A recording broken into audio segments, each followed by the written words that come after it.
Good evening, everybody. Welcome back to Orf United. This is Timeline Talk. Now, you're normally familiar with James's face. Now, he's not available tonight. He's out on the pisser, and I had a little word with him, but I'm here to take over. So, listen, get your questions in. We're going to be talking about Ronaldo and his hat-trick, the international break ever so slightly, Aaron Wan-Bissaka as well. Some good news from him today, and also we'll be talking about the potential defensive partnership. Obviously, with the news with Varane out for some time, Maguire out possibly for a little bit less time than him, it could be a worrying couple of weeks. But listen, we'll see you on the other side.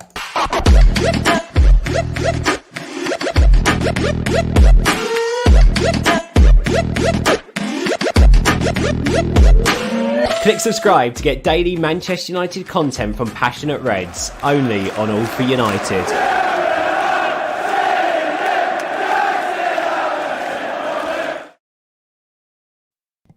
Good evening, everybody. Thanks for coming on. Good to see you all. Stu, looking fresh as ever. Andrew, you got a shirt on today, mate, looking dapper. And Hammer, long time no see, buddy. I hope you're well, mate. So, yeah, lots of topics this week. Lots of things to come out. Obviously, we've had an international break. But the first thing I want to talk about is Aaron Wan-Bissaka. So I think he was banned for 3 games. Well, initially he was banned for 1 game. It went up to 3 for some ridiculous reason. Obviously, we'll say that as United fans. And now it's come back down to him being available for Atalanta, which is obviously a big thing, I think. Obviously, he's not had the best of seasons so far, but I think it's a good thing to have him back. So, Stu, what are your thoughts on that? Do you think that's a pro for us? You're muted, bro. Sorry, mate.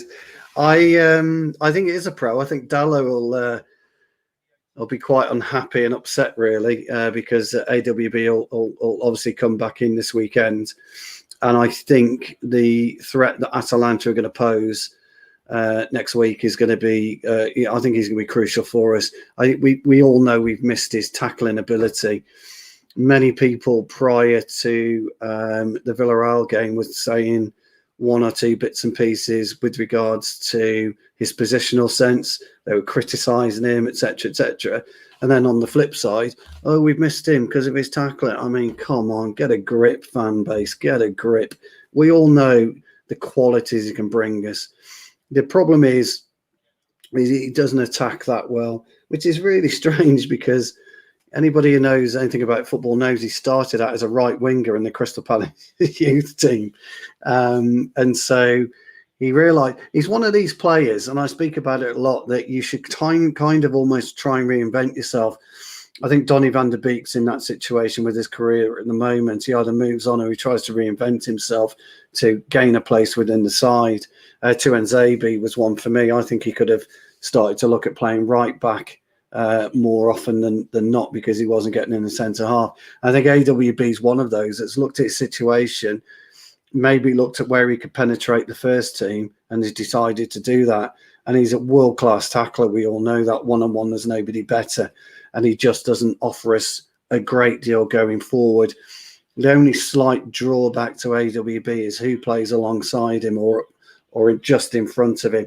And whoever that is, I don't think Aaron's communication is good enough to be able to get them to drop the 15, 20 yards at times that he needs for the support. And if he doesn't get that through midfield for whatever reason, and he is relying on the wide right player, there is a problem there. But I think he's getting better.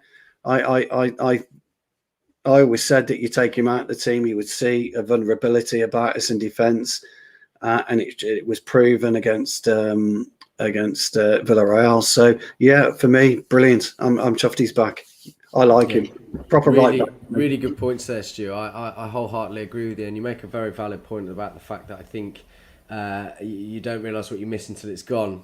And whilst he hasn't had obviously the best of seasons, I think that it really is clear what he provides. And you know what? Going on to your point about positional awareness, I do feel that's been better this season.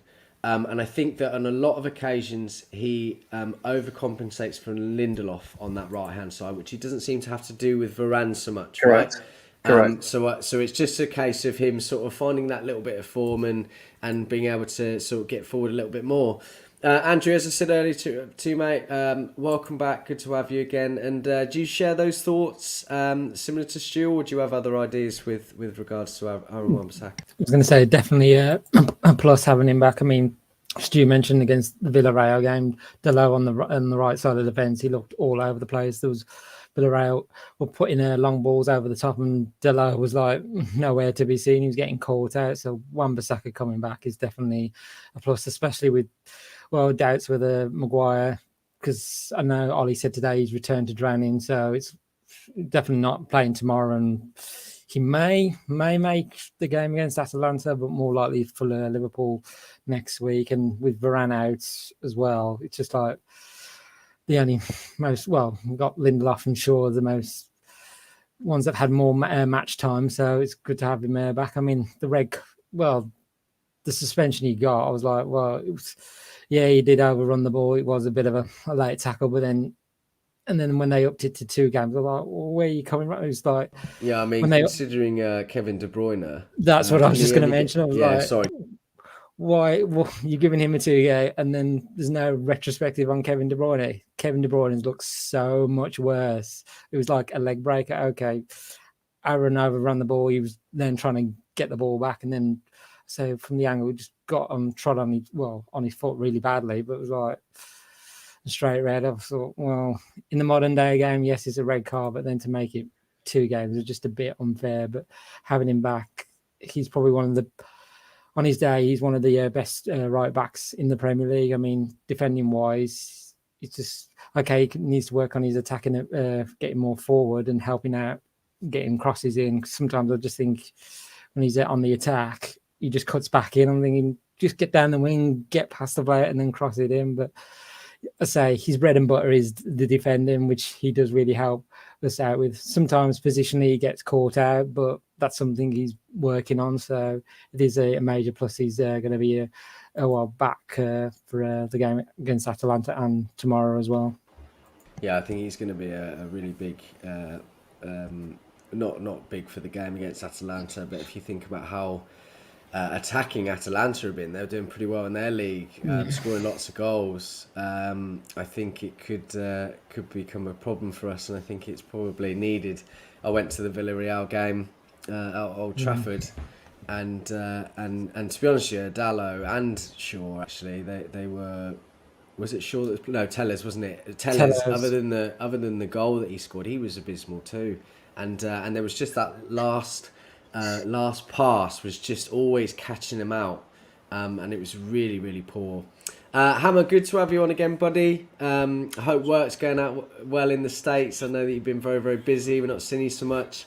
But yeah, Aaron Wan-Bissaka, obviously, final question for you, really. Do you think it's a positive to have him back yourself? Yeah, I mean, Wan-Bissaka has always been one of my favorite players. You know how me and Stu agree, especially on a lot of things, especially on the defensive end. And I mean, I'll be honest, there's not too many, if any, that come to mind when it comes to his one-on-one defensive ability at that position.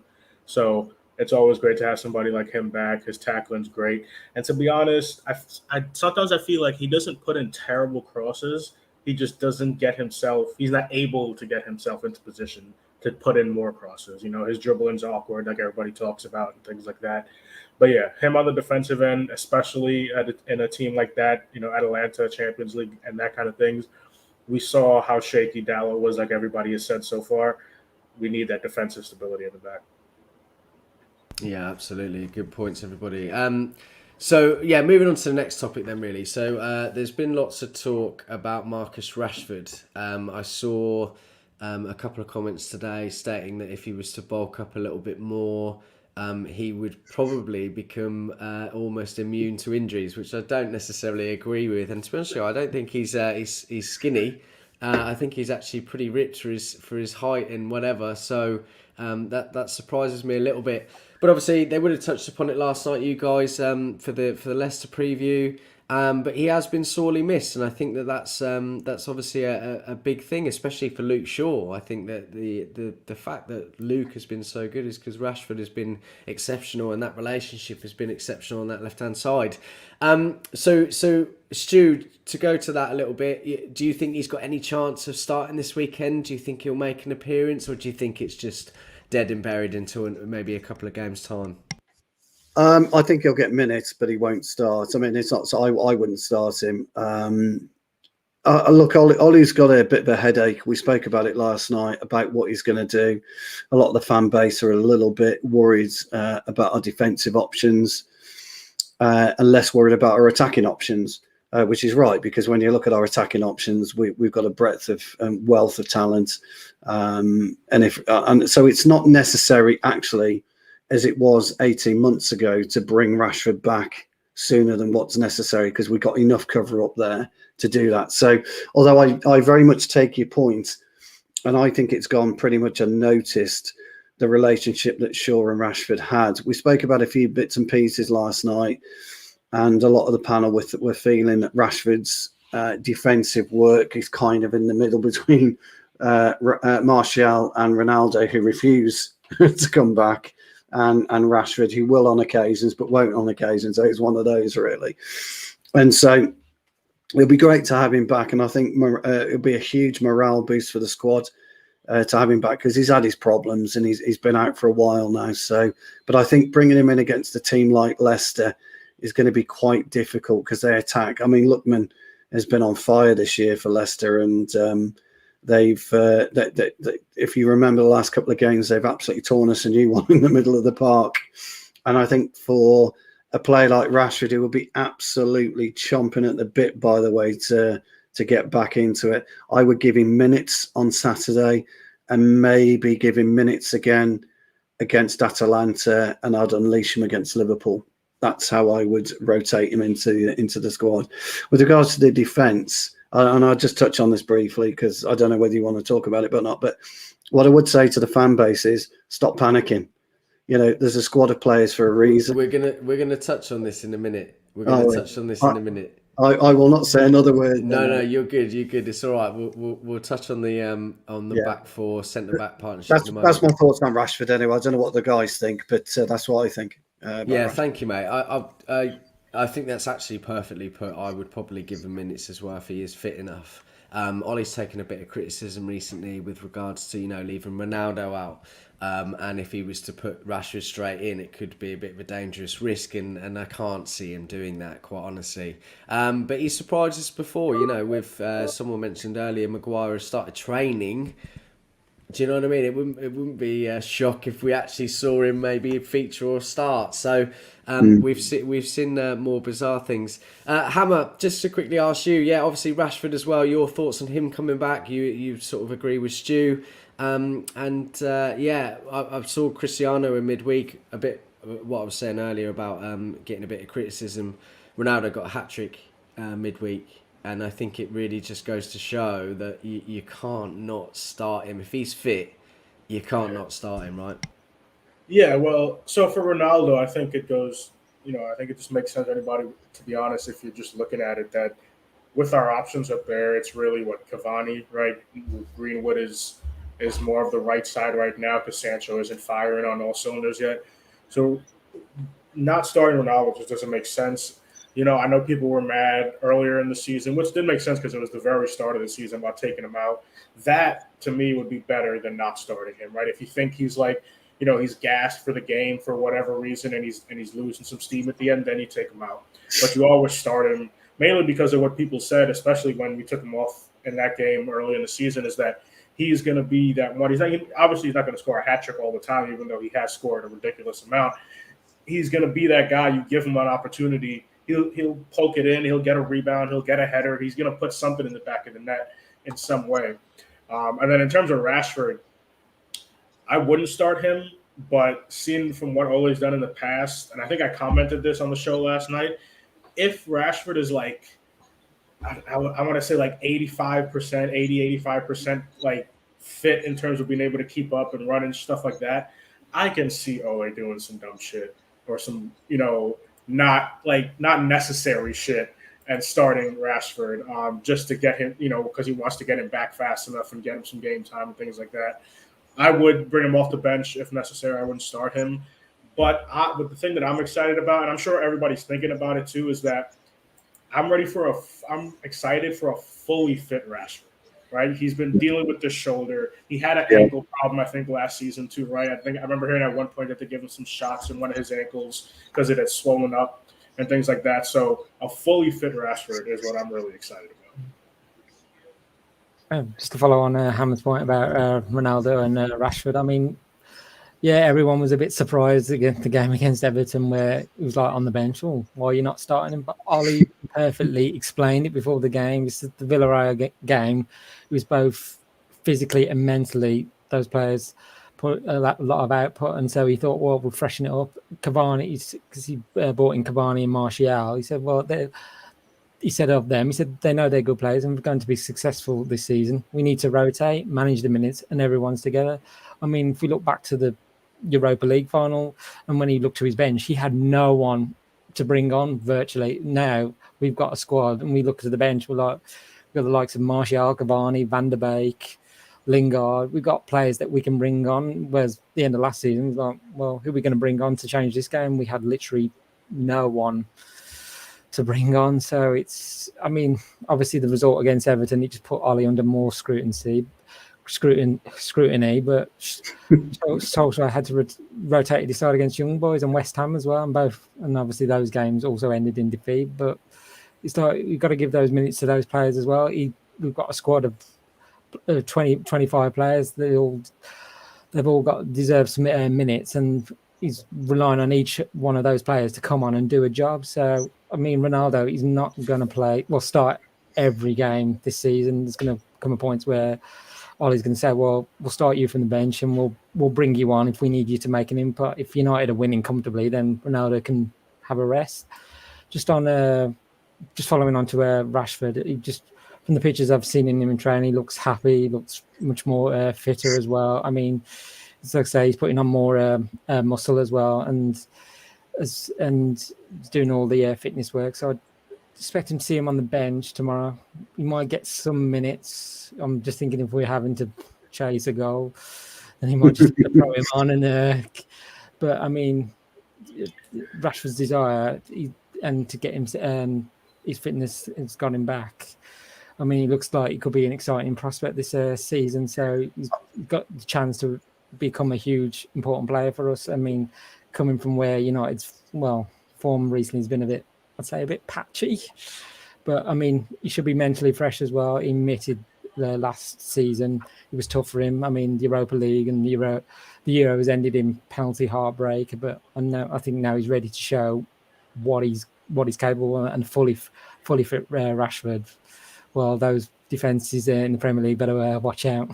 I mean, when you consider that, because there's no two ways about it, we're going to be in for a tough game on Saturday. It's Saturday, isn't it? I think we play. Yeah, 3:00.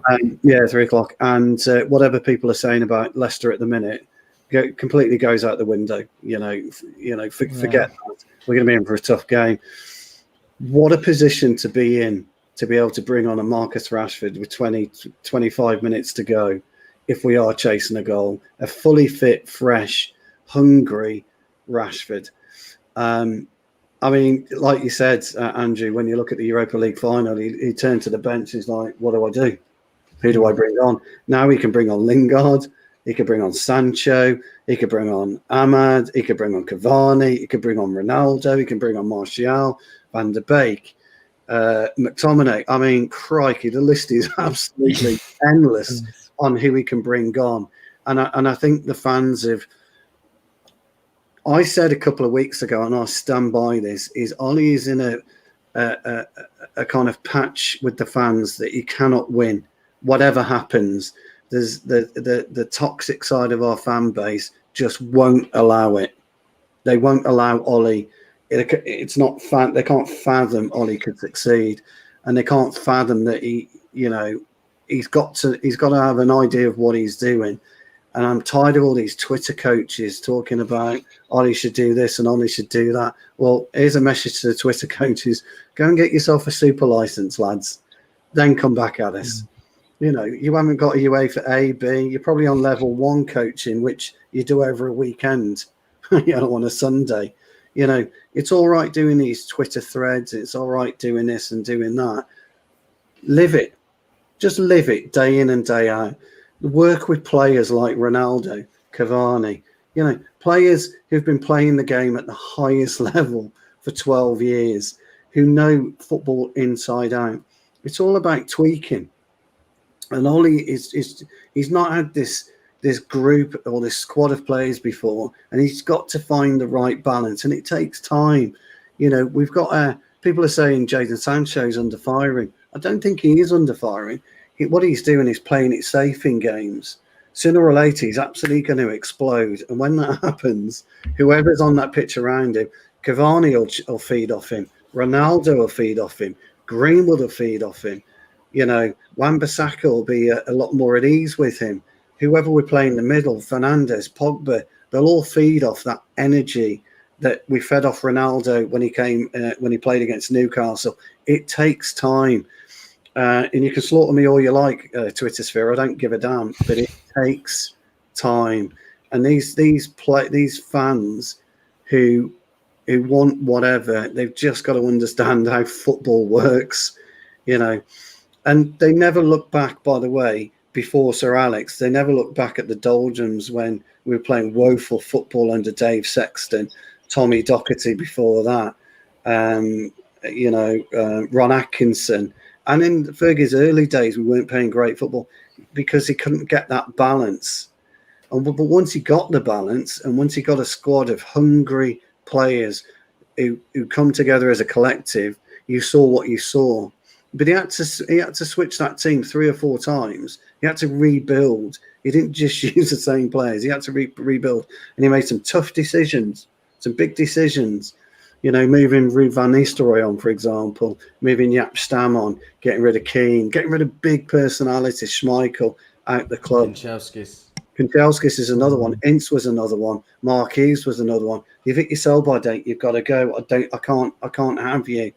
And now our fan base can't quite understand the caliber that Cavani brings, just as an experienced professional, what he brings to that changing room. And you can't. Well, we didn't buy Cavani anyway, did we? But you can't buy that experience, can you? Yeah, you can't teach Willie. So yeah, it's sorry, lads. I went on a tangent. No, it's fine, mate. It's really interesting, actually. Some of the points you made were very good, and one particular point was about the timing of his return. You're absolutely right, actually. With Ronaldo coming in, that was a massive injection of positivity and uproar, and and it was great, and it really did feed off that in that first game. And I think Ollie's going through a bit of a difficult phase. This is a big couple of weeks for him, really big couple of weeks, and I think that they do need that kind of lift. Now, I'm not saying that's going to have any bearing on whether he starts or not, but I think Rashford coming back, even in training, with the what he brings, the positivity. I'm sure he's a lovely lad as well. It seems like that. I think that will have a massive bearing on the team, which is good to see. And yeah, great timing, quite possibly great timing. Right, I'm just going to try and share my screen. This is the first time I've ever done this, so bear with me. There we go. Perfect. There we go. Right, so we did a Twitter poll today. Thank you for everybody that got involved. Also, just want to say thanks for the comments and the likes. Please get them in. Good to see some more viewers coming in as well. So we ran a poll. Stu would have talked about this last night. This isn't a Leicester preview, but obviously it's a bit of a worry at the moment. And Maguire's probably going to be out. We touched upon it earlier. He's training, probably not going to start. Varane's out until the end of the month, I think, which poses a difficulty. I think after the last few seasons, Lindelof's not a bad player. Bailly isn't a bad player. He's just very injury prone, and I think it does obviously worry people. Now, we had quite a few votes. A resounding lead for Lindelof and Bailly, which does not surprise me at all. Bailly and Jones, Lindelof and Jones. I think Tuanzebe's still injured, isn't he? So he's not quite... Is it Villa? Yeah. Oh, of course he is. Yeah. Numpty bollocks. Anyway, thank you, Stu. That's why I put you on. But a really good comment down here as well, which obviously Hammer interacted with today. AWB, Lindelof, Shaw and Tellez. So anyway, I'm going to go to you first, Stu. Stu's looking a little bit bemused, but Yeah. we'll touch upon this. So, would you agree, first of all, Stu, with Lindelof and Bailly? Do you think that is probably the likeliest we're going to see, and would you be confident enough in those two? Yeah, I would go Lindelof by. I have seen a variety of different scenarios. People wanting three at the back, with Shaw as one of the as the left centre back, and then Lindelof. Don't talk about that too much. I'm going to ask that in a minute. Oh, sorry. Okay. Anyway, three at the back, but I don't necessarily agree with that. Anyway, look, we have a squad. As I said earlier, as I touched on, you have a squad of players for a reason, and you play at Manchester United for one simple reason: you're one of the very best in that position that you play.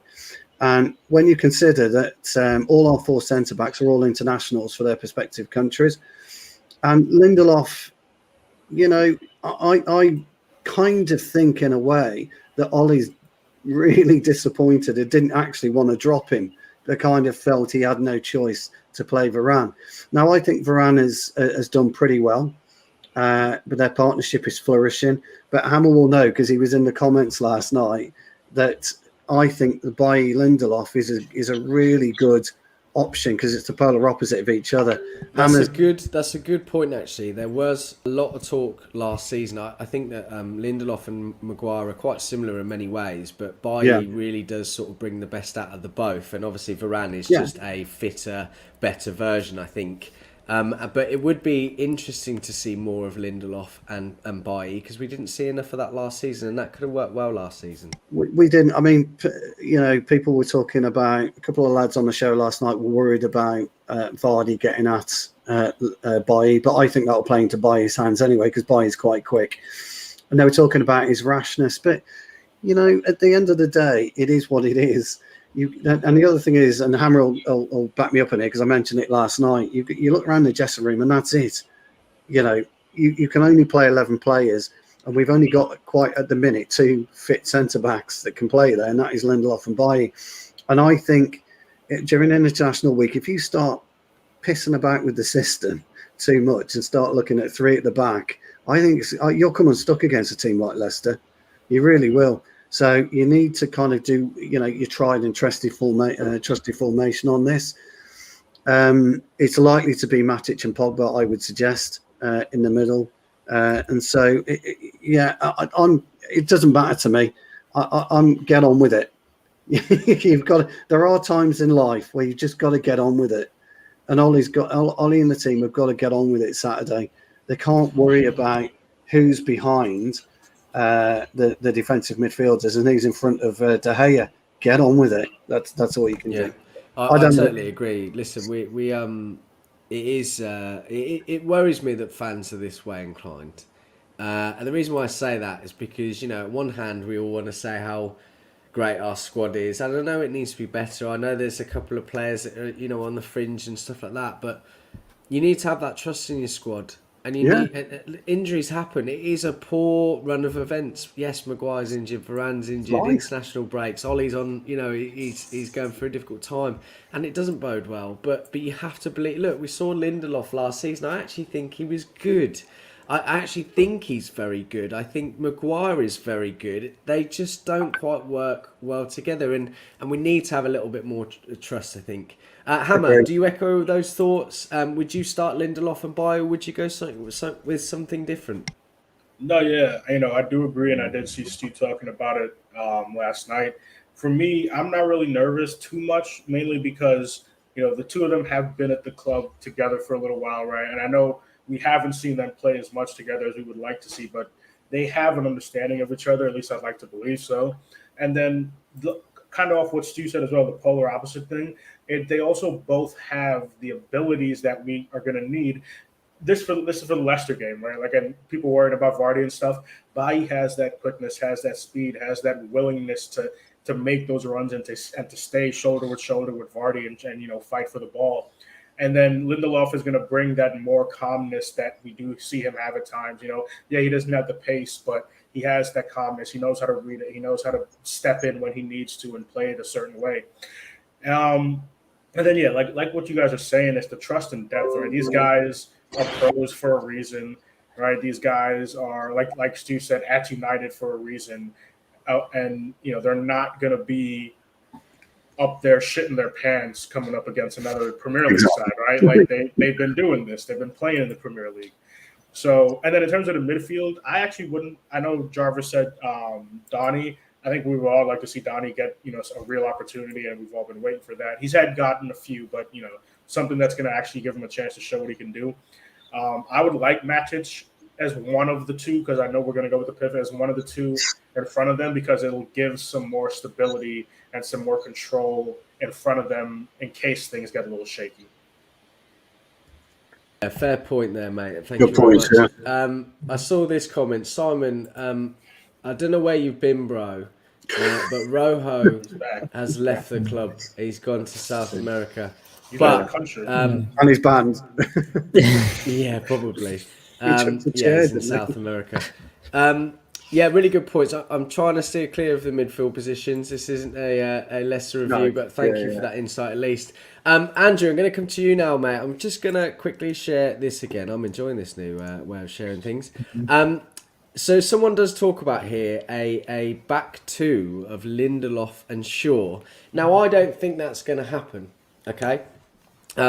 However, what it did make me think of, which Stu did allude to earlier, is maybe a back three, and you could have Lindelof in the middle or Bailly, Luke Shaw as a left centre back, and then either Bailly or Lindelof for the other position, right? And then have Telles and Aaron Wan-Bissaka on as right and left wing backs. Would you do that, or do you think it's we've tried and tested this a few times now, and it's not always worked. Sometimes it's worked wonderfully. We did it against Leipzig, PSG, worked really well at those points, but we haven't had enough of those games to really trial and test it. No. Yeah. The only other time I can remember where he played Luke Shaw in the left of a centre back was the Man City game where we won 2-0. McTominay scored at the great end. Example, actually. Yeah. And because he had Brandon Williams on the left flank, just running up and down, and then was it Wan-Bissaka on the right hand, so Luke was just tucking into the centre back position. But I don't think Ollie's going to go down that route with Leicester and for the next few games. I mean, it's likely to be Lindelof and Bailly in the as the centre back partnership. I mean, Lindelof has obviously played more games than Bailly this season. Well, both of them have actually played together in the Carabao Cup game against West Ham, which we unfortunately lost. But I think the key for me is Eric Bailly has to stay fit. Yeah. Beyond Bailly and Lindelof, Solskjaer, the only other people you can call on is Phil Jones. Or there's the we'll youngster. play him in the 6, right? Yeah, Jones in the 6. That option as well. Or there's the youngster Mengi as well. But with games against Leicester, Atalanta and Liverpool in the next 8 days, Bailly has to come through these games unscathed. And obviously with 6 games between the Leicester and Liverpool game, Maguire might be back for the Liverpool game, so that means he can slot in and partner Lindelof. But say with Bailly and Lindelof, they pose many different challenges across these next 3 matches. So obviously with Leicester, we've got the Jamie Vardy issue, so he'll be constantly on the shoulder of our defence looking to run in behind. Then with Atalanta, you've got the physicality and their quality on the ball. And then with Liverpool, you've got the positions that Salah, Mane and Jota, they all interchange. So they might be on the left 1 minute and then they're on the right and then they're in the centre. So, and for Bailly, he hasn't played 3 consecutive games since I think last season when I think it was the Aston Villa game on New Year's Day. That's right. I think in January he played about 4 or 5 in the row, which was the most. And he put in that played. last ditch block and then stopped them from scoring. His teammates just then mobbed him afterwards, saying, "You just literally saved us from not getting all 3 points as well." But sometimes I just worry about Bailly. Sometimes, like, he can dominate matches and look one of the best defenders, but also has the ability, like Stu mentioned, it can do something like rash, and then you could end up taking himself and Lindelof out both with a reckless aerial challenge. So at the same time, you're right. And that's one thing I just worry about with Lindelof, his aerial duels. I don't want him to be going the same ball as Bailly, and then they just both take each other out, and then Leicester other teams have got a chance to score. So we just Yeah, I mean, we'll have to watch set pieces, won't we? Because they're pretty strong. But I don't think they've got a couple of players out themselves, haven't they? Indeed, he's not playing, is he? No, I think which is a think big he's miss for them. so, and I don't know whether they'll have Johnny Evans back in the defence. No, it's Vestergaard still, isn't it, or whatever it is, and Soyuncu. So, but they're still dangerous. Leicester are still I'm just thinking dangerous. with Leicester, even though they've not had the best start to the season, they'll be looking at this match to get their season up and running. And Yeah, just, I totally agree with that. Making a sort on the top. A bit like Villa a few weeks ago. Yeah, absolutely right. I mean, we need it too because we got lucky with the Villa weekend. When you consider what happened, and so we need to stay in touch. We all know we need to stay in touch till around Christmas, January time, and then we can really kick on with the business end of the season. So, but look, these players, if you're a Victor Lindelof or you're an Eric Bailly, here's my chance, right then. Sorry about your injury, lads, but you've got to be. I thought you clapped off your light then, mate. It was really dark. I haven't got a clapper, I don't think. No, but you would be. I mean, it's a tough old business, football, and one man's misfortunes, another man's gain, isn't it? So, if I'm Lindelof and I'm Bailly, I'm thinking, look, I've got at least 2 games here to say to Mr. Varane. Champions League Varane or Nations League Varane as they're calling him now, and Mr. Maguire, you may be the skipper, pal, but you're going to have to unroot me now. You're not just going to walk straight back in, pal. I'm not going to allow healthy competition, isn't it? Yeah, we of saw course. this last season with numerous positions, Luke Shaw Absolutely. and Henderson being one of them. I absolutely agree with that, and this is exactly the mentality that you want, Stu. For those players to come in and say, right, I need to fix up, and I'm going to make sure I'm going to be noticed. And Lindelof, he's made a couple of appearances this season, hasn't he? And he's actually done really well, I thought. Done really well, So, I think that's already showing. I'm going to move on now from the defensive talk. Hopefully it does bode well. Hopefully it doesn't bite us on the arse. And hopefully we get some results in the next few weeks until Mr. Champions League Varane and Maguire return. Right, my final question. I saw some comments today about Jesse Lingard. He made some comments about his relationship with Jose Mourinho, and said that he had a really good relationship with him. There's sort of a few photos that surfaced to suggest that they were pretty pally, which was nice to see. And actually, Mourinho, it wasn't as bad as what it's been led to believe, and I can understand that things get sort of misconstrued. I think he did leave the club in a bit of a shit. He was an arsehole to Luke Shaw, but it probably wasn't as bad as what it's been made out. Now, listen, I've also read Lingard might not sign a contract or has rejected one, wants more minutes, and he probably deserves to play a little bit more this season, doesn't he? I think he's really shone when he's played the handful of games that he has. Hammer, I'll come to you first. Yeah. What are your thoughts on that, and do you think there's anything to take away from those comments? No, man. I mean, like you said, he's done decent in the time that he has gotten, and he had a great season on the loan when he was gone. So honestly, I'm one of the people who are like we should have, and he should have wanted to be sold in the summer, right? I know he said he wanted to try to fight for a spot, but at certain times, you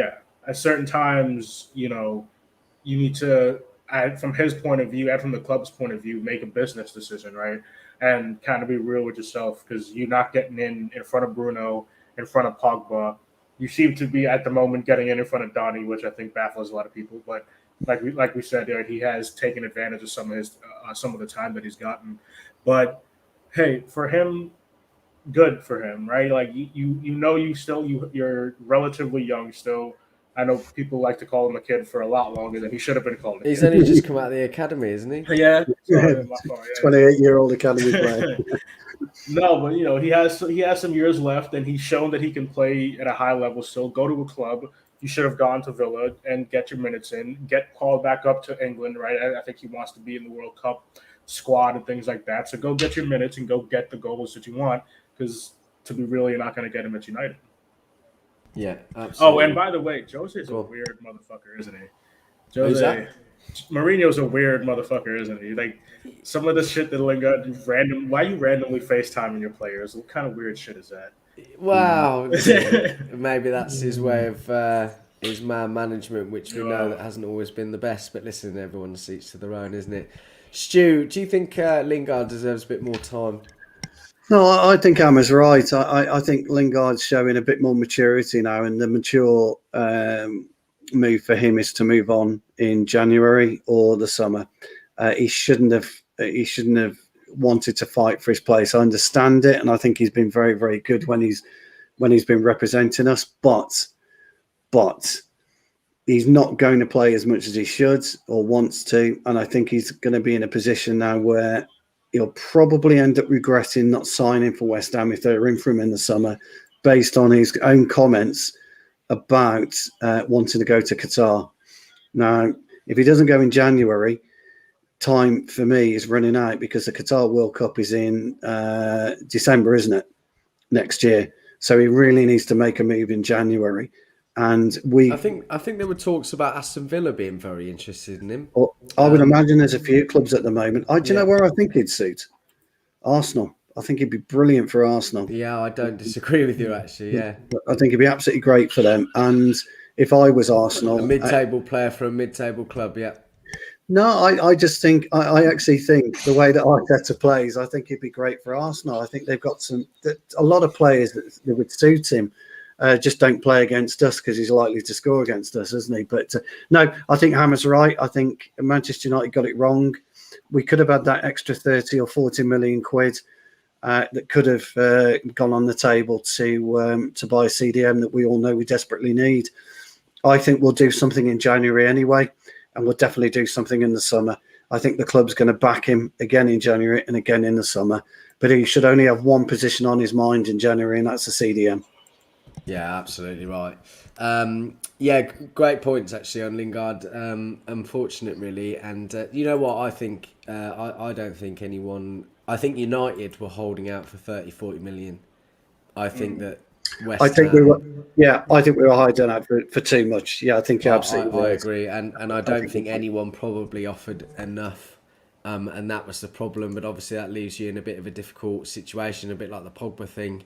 Time could run out, not get anything now, and it could be an issue for Jesse. Obviously, he really wants to get in the England squad. Played very well for them as well recently, and will want to go. So tough one with him. I absolutely love Jesse, and I do feel sorry for him and the issues he's been having, and I'm so proud of him for being able to come back and play so well. And absolutely, and it's good to see. Absolutely. Good to see. Anyway, listen, I'm going to wrap it up now. Thank you, everyone, for your comments, your likes, and everything. The conversation was very good, so thank you for that. Boys, as always, great stuff. Thank you very much for coming on. Good to see every single one of you, and hopefully it won't be too long until next time. As I mentioned, I wasn't expecting to do tonight, but I have. I'm doing Uncut on Sunday as well. I'm keeping everyone together this week, absolutely killing it. Sunday. Listen, got some good guests on Sunday, and I've got a very special guest that none of these bastards know who it is either, and I think you'll all be pleasantly surprised. And all of you in the comments will know who it is too. But listen, see you Sunday. Thanks for tuning in. Have wonderful weekends, and we'll see you very soon.